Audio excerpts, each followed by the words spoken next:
Il nous est impossible de nous rendre dans les autres dimensions ou dans l'au-delà pour établir une carte de ce qui s'y trouve. Nous n'avons aucun moyen d'y aller. Quand j'imagine cette carte, je la dessine sous la forme d'un triangle. C'est ainsi que je la comprends le mieux. Nous, les hommes, sommes ici sur la Terre.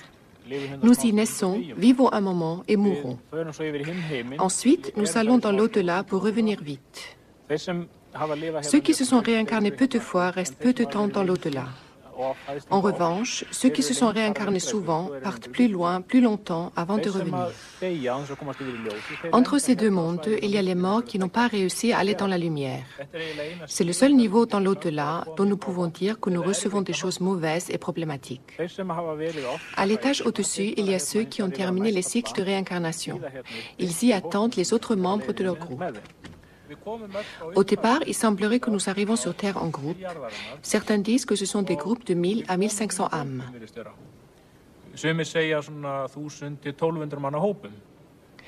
C'est comme un groupe qui fait une excursion. Tant que tout le monde n'est pas remonté dans le bus, on ne repart pas ailleurs, on attend les derniers.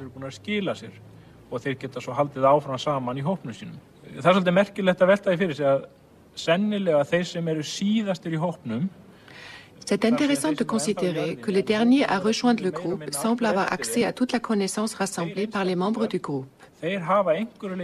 On dit que par exemple Jésus et Mahomet et d'autres grands prophètes avaient intégré la connaissance de leur groupe et que c'est pourquoi ils s'étaient si évolués.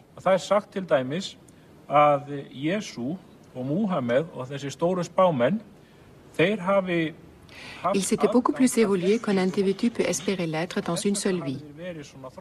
Ils avaient accès à la connaissance de tous leurs camarades. C'est intéressant de considérer que Jésus était en fait un peu lent. Il était l'un des derniers de son groupe.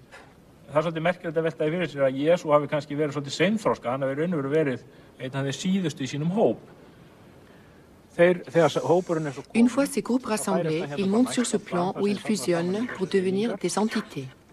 Après ça, il y a un autre triangle où il se passe des choses que je ne comprends pas. En dessous de notre niveau, il existe deux autres niveaux. D'abord, celui des elfes et des gens invisibles. Et au premier niveau, il y a les esprits de la nature, par exemple ceux des forêts ou des montagnes. Nous considérons que les gens arrivent depuis la source originelle jusqu'ici.